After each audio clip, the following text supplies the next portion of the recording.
Cette crise, c'est la place aux audacieux, la place aux entrepreneurs. Il faut inventer de nouveaux modèles. Les institutions, elles sont un peu coincées par le fait qu'on ait 8 ministres de la culture, qu'il n'y ait pas un véritable plan. En fait, il n'y a pas vraiment de vision. Aujourd'hui, il y a un fossé énorme entre cette diversité culturelle et le potentiel culturel d'une ville comme la nôtre, d'un pays comme le nôtre, et les institutions qui représentent cette culture. Nous rencontrons Marie Noble à la rédaction de l'Écho, sur le site de Tour et Taxi, dans le nord de Bruxelles. Nous sommes à 2 pas du site où aurait dû avoir lieu la 51e édition de la Foire du Livre, dont elle vient d'être fraîchement nommée commissaire générale. Au moment de l'entretien, Marie Noble ne le sait pas encore, mais elle va devoir se résoudre à annuler l'événement, quelques jours plus tard. Elle n'échappe pas à une année 2020 hors de contrôle.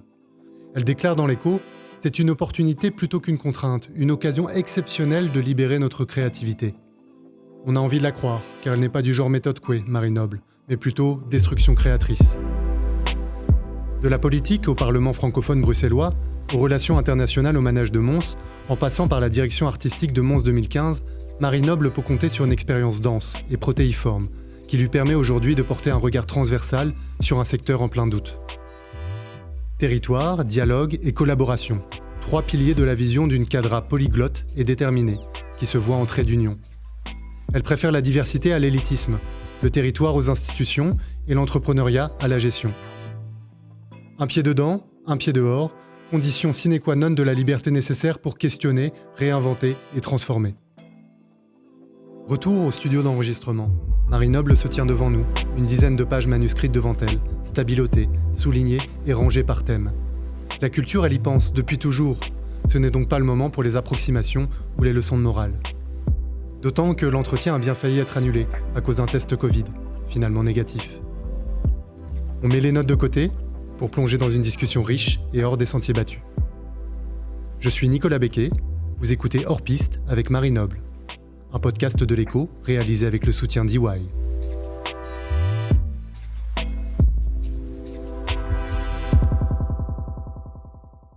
La question du temps, elle est essentielle.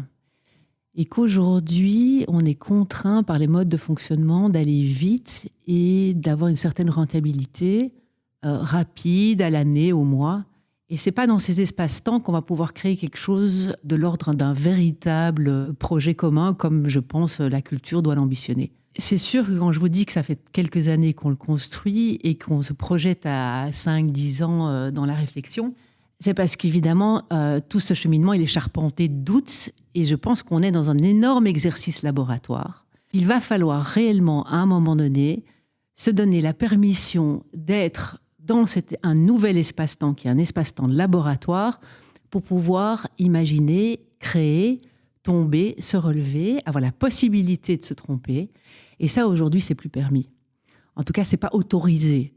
Le monde est tellement monitoré et tellement entouré de codes et de balises qui font qu'on est dans la performance, qu'on est dans le rendement, que finalement, le monde de la culture, qu'est-ce qu'il fait aujourd'hui ? Il va être un espèce de supermarché ou une grande vitrine de la production artistique mondiale avec une succession de plus en plus importante de propositions pour remplir les créneaux, remplir les salles.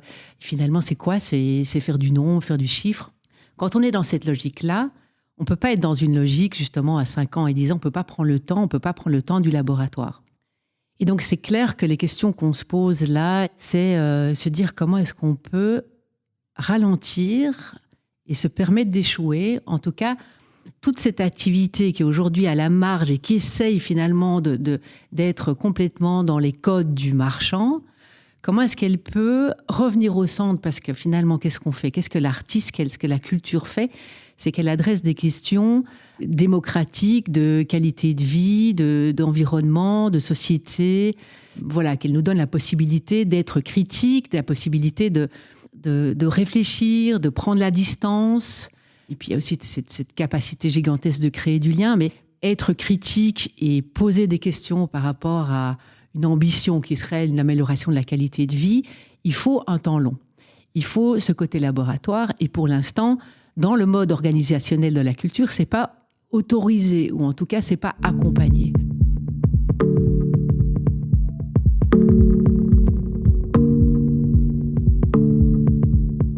Pour moi, clairement, le rôle de la culture, c'est d'abord de faire réfléchir, pouvoir faire un pas de côté, être critique. Donc ça, ce serait un premier aspect. Donc, elle nous permet de faire l'expérience d'autres possibles, nous ouvre, nous affranchit, nous transcende. Mais elle également, je pense, et c'est un rôle fondamental, elle est là pour créer du lien. Alors, comment et avec qui ? Ça, c'est tout l'enjeu. Parce qu'aujourd'hui, elle crée du lien, mais elle crée du lien, mais pas avec tout le monde. Il y a aussi cette question de spontanéité. Je pense que finalement, ça manque un peu aujourd'hui. C'est tellement codé, c'est tellement écrit. On doit remplir tellement de cases que cette spontanéité, ce travail finalement socio-culturel et d'éducation permanente, mais il n'est plus là. Alors pourquoi est-ce qu'il n'est plus là ? Et en fait, c'est ça qui est essentiel, ce travail socio-culturel. Parce que ça a été complètement dévalorisé. Le socio-culturel a été relayé à un truc de vieux 68 arts, complètement sous-financé. Et on a fait une sorte de dichotomie entre l'art des musées, l'art avec un grand A et la culture avec un grand C. Et puis tout ce travail des CEC, des centres d'expression et de créativité, et plus personne n'en parle, des centres culturels. Et en fait, ça, c'est un véritable travail de territoire. Et c'est ça qui est essentiel. Et ça, on l'a perdu.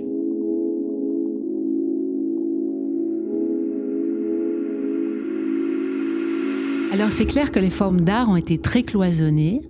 Je pense qu'il y a clairement un repli sur soi du monde culturel. Et je pense que les institutions qui représentent le monde culturel le représentent finalement que sous certains aspects. C'est-à-dire que de sa multipolarité et tout ce qui fait la richesse du monde culturel dans sa diversité n'est pas représenté par nos institutions. Et puis c'est clair qu'elle a eu tendance, les institutions ont eu tendance à être assez polarisantes. C'est-à-dire qu'on a des silos, on a mis les arts de la scène, on a mis les arts vivants, on a mis les arts plastiques, et on a essayé de fonctionner dans des silos, dans des boîtes, avec très peu de perméabilité. Et puis finalement, de quelle culture on parle, quelle culture on représente. Alors nos institutions, elles sont grandement gérées et administrée par des hommes blancs de plus de 50 ans, majoritairement hétérosexuels. Est-ce que c'est la culture qu'on veut véhiculer ? Est-ce qu'il est possible de véhiculer une autre culture que celle-là, alors que la majorité des gens qui l'administrent est finalement très peu représentative de la diversité culturelle ? On a une chance folle à Bruxelles, c'est d'être un laboratoire du microcosme mondial. C'est-à-dire qu'on a 184 nationalités ici. Quel projet culturel en fait l'apanage aujourd'hui? Quelles institutions rendent réellement hommage et s'appuient sur cette richesse totale de cette diversité? Aujourd'hui, il y a un fossé énorme entre cette diversité culturelle et le potentiel culturel d'une ville comme la nôtre, d'un pays comme le nôtre, et les institutions qui représentent cette culture. Moi, je pense qu'imaginer de changer de manière structurante ou structurelle par le haut, c'est compliqué. J'imagine plutôt des actions agiles sur 6 mois, sur 1 an. Quand je vous disais qu'on a travaillé sous forme de laboratoire recherche et développement, en fait, les projets sur lesquels on a travaillé en petits groupes, on était 8 pour l'un, 10 pour l'autre, une vingtaine pour le troisième, parfois 2, 3, avec une certaine agilité, autour de la table, des profils très différents, de mondes très différents, du monde économique, du monde scientifique, à la croisée des chemins vers tous la même ambition, essayer de réfléchir à des modèles qui pourraient être en phase, des modèles d'avenir finalement, pour appréhender la culture de manière assez générale. Comment est-ce qu'on peut la consommer? Comment est-ce qu'on peut vivre une nouvelle expérience du visiteur? Comment est-ce qu'on peut être utile, nous, à notre échelle? Finalement, tout ça, c'est assez invisible. Tout ce qu'on a fait là, c'est un travail de petites fourmis en marge, des soirées, des matins tôt, des week-ends. Mais c'est pas grave, en fait. Ça peut démarrer là. Je pense qu'on peut imaginer des groupes laboratoires. La seule chose, c'est qu'il faudrait qu'ils soient quand même un peu accompagnés.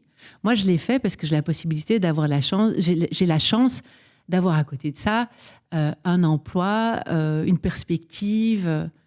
Je pense que si les pouvoirs publics pouvaient accompagner, financer, encadrer. Alors encadrer, qu'on s'entende bien, ça veut dire qu'on n'est pas en train de mettre des marqueurs et des indicateurs de performance, mais qui puisse laisser la possibilité à ce monde des possibles d'émerger grâce à un petit peu de temps de réflexion et un petit peu de laboratoire, recherche et développement, je pense qu'on pourrait avancer.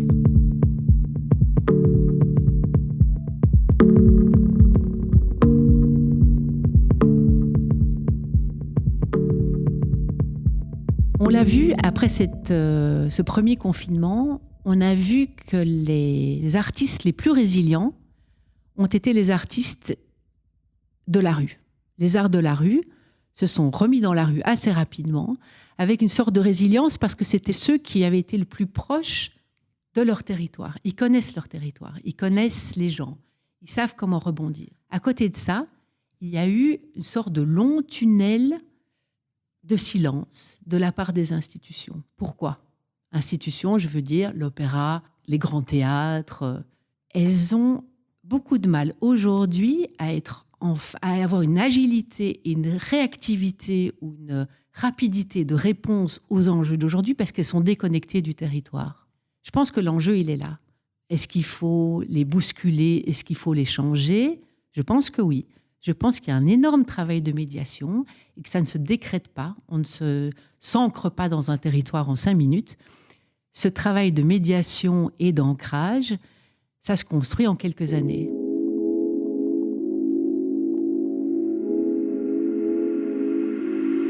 C'est clair que c'est une bulle. C'est une bulle et ça a tous les dangers d'une bulle. C'est-à-dire qu'aujourd'hui, c'est un écosystème qui s'est refermé sur lui-même, avec ses codes, avec ses publics. L'entre-soi est un véritable souci dans le monde culturel. Je pense par contre qu'il y a des possibilités d'en sortir. Il y a des initiatives magnifiques, il y a pas mal de gens qui en prennent, et donc il y a tout à fait une possibilité de sortir. Aujourd'hui, les institutions, elles sont un peu coincées, je pense, par le fait qu'on ait 8 ministres de la culture, qu'il n'y ait pas un véritable plan. En fait, il n'y a pas vraiment de vision. Et donc, comment est-ce que vous voulez fonctionner dans un environnement qui est tellement polarisé, tellement morcelé, avec une ligne de conduite claire et précise ? Quel est le plan pour la ville de Bruxelles ou pour la région bruxelloise pour les 10 prochaines années en termes culturels ?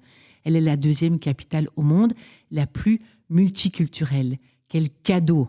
C'est un laboratoire, c'est un terrain de jeu splendide. Quel projet ! Il n'y en a pas. On retrouve Marie Noble juste après ça.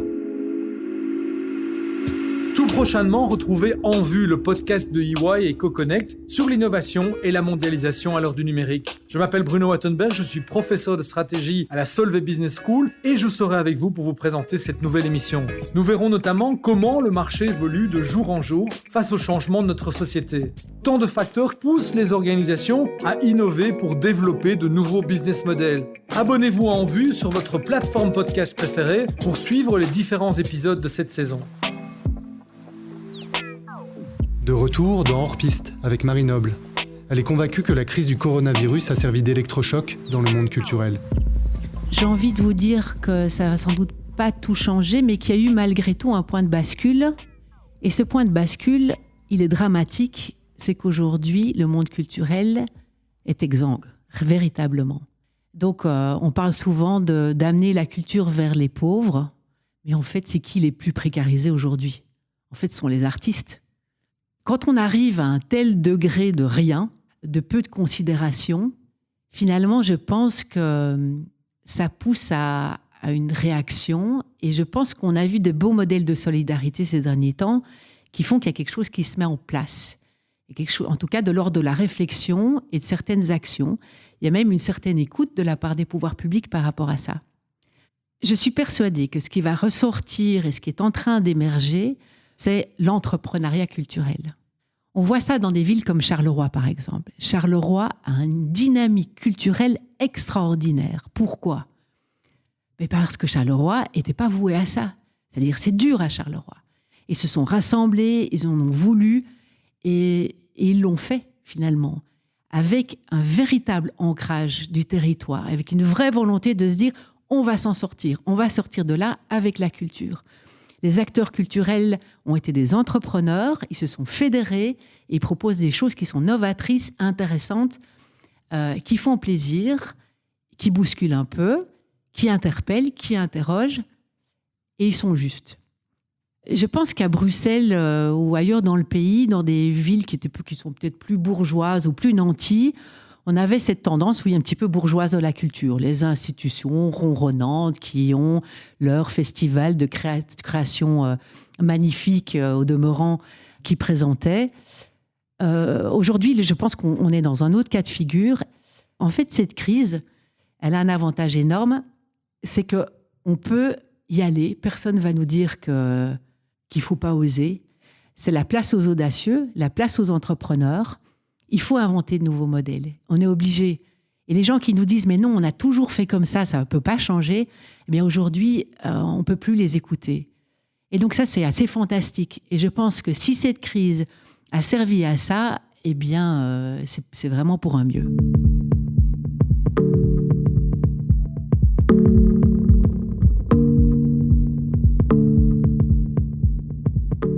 Alors, c'est clair que la crise et le confinement, eh bien, ils ont surtout bénéficié aux entreprises dans le monde du numérique et à tous ces modèles de plateformes.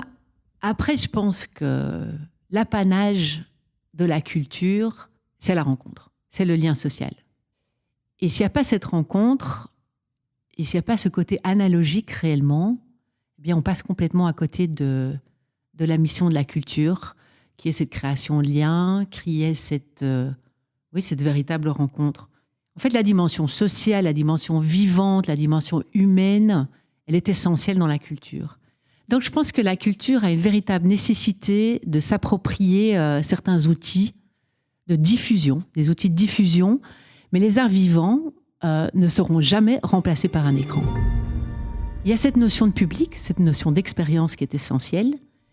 Et je pense que c'est pour ça qu'on peut prôner un modèle qu'on pourrait appeler par hybridation un modèle analogique 2.0. C'est-à-dire que, comme je vous l'ai dit, je pense qu'il est essentiel que cette rencontre soit au cœur de la rencontre artistique, soit au cœur du processus culturel, mais que malgré tout, on peut imaginer de l'aménager, de l'entourer, de l'agréger, de l'augmenter par les progrès du numérique qu'on voit aujourd'hui un peu partout. Par contre, une bascule totale, je pense qu'il n'a pas une vocation, en tout cas pour la culture. Ce qu'on doit faire en tant qu'opérateur culturel, c'est s'ouvrir et sortir. S'ouvrir, ouvrir nos salles et sortir dans la rue. La rue, ça veut dire quoi ? Ça veut dire l'espace public. L'espace public, c'est quoi ? C'est pas seulement les panneaux publicitaires, mais c'est là où on vit notre communauté. Aujourd'hui, la culture doit reprendre les espaces qui sont occupés par le marchand, par le marketing. Et donc, je parle des panneaux publicitaires, mais les réseaux sociaux également. Il faut vraiment qu'on puisse réapproprier ces outils-là de communication et de lien avec les communautés pour pouvoir exister. Et c'est vrai qu'il y a un manque de porosité totale entre ces deux mondes. Et c'est vrai que ça renforce le côté vase clos. Nous, monde culturel, nous ne sommes pas assez présents sur ces réseaux, nous ne sommes pas assez présents dans l'espace public, nous ne sortons pas, nous sommes trop fermés. Il faut absolument qu'on existe là, qu'on utilise les codes du marchand pour être présent et pour pouvoir exister aujourd'hui. Alors vous avez raison de dire que les débats, ils se passent beaucoup sur les réseaux sociaux, mais les débats, c'est la culture. Donc voilà, la culture, il y est déjà pas mal. Alors, ce sont souvent des auteurs, des écrivains, des penseurs, des philosophes, en tout cas qui apportent leur pierre à une réflexion. Donc, on voit que ce débat philosophique, ce débat d'idées, ce débat démocratique, avec une certaine hybridation dans les profils autour de la table, a lieu sur ces réseaux. Évidemment qu'il manque toute une frange de la population culturelle, ou en tout cas des artistes de la culture et des opérateurs de la culture sur ces réseaux, mais il n'en est pas complètement absent. Je pense qu'il y a un vrai travail massif à faire à ce niveau-là, et je pense qu'on se regarde un peu en chien de faïence en se disant il y a le marchand et le non-marchand, et qu'il y a clairement un besoin de beaucoup plus de liens entre les deux aujourd'hui pour pouvoir exister et pour pouvoir aborder les 10 années à venir.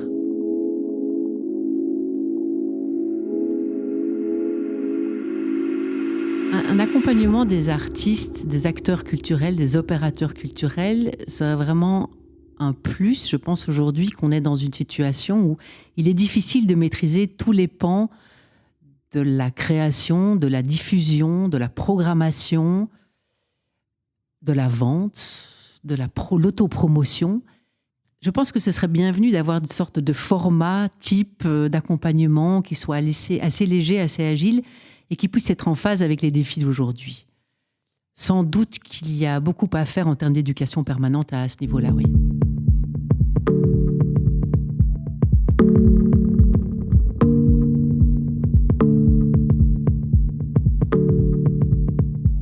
Alors j'aime bien l'échéance de 10 ans parce que dans 10 ans on est en 2030 et c'est pas banal pour la Belgique, pour Bruxelles, parce qu'elle aura potentiellement une capitale européenne de la culture. Je trouve que c'est un beau projet de ville, c'est un beau projet d'avenir. Alors peu importe si ce projet finalement il est remporté ou pas, ce qui m'intéresse c'est le parcours vers.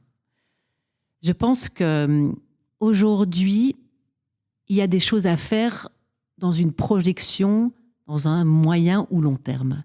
Et cette échéance de 10 ans peut nous permettre réellement de créer les contours d'un projet commun qui va se construire petit à petit et qui aura comme valeur principale la création de liens, c'est-à-dire qu'on puisse travailler avec ces 184 nationalités qui vivent malheureusement fort en silo ici à Bruxelles, qu'on puisse imaginer une véritable transdisciplinarité. Et ça m'importe fort.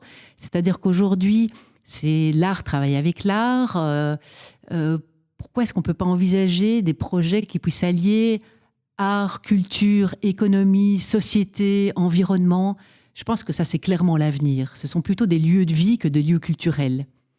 Je pense que la culture de demain, c'est une culture avec une gouvernance qui est plus résiliente. Ça veut dire qu'on est dans des modèles plus agiles, avec une culture qui est basée sur l'humilité et qu'on puisse tomber et se relever. C'est pas tellement dans l'air du temps aujourd'hui. Alors en 2030, ce que je pourrais espérer d'autre, c'est qu'on soit dans l'espace public, beaucoup plus, qu'on sorte des salles. Voilà, c'est déjà un beau programme, je trouve. C'était Nicolas Becquet pour Hors Piste, un podcast de l'Écho réalisé par Nicolas Baudou et préparé avec Serge Quadbach, Xavier Flamand et Clément Bach. Retrouvez les prochains épisodes chaque semaine sur votre plateforme de podcast favorite. Et si vous avez aimé, n'hésitez pas à en parler autour de vous.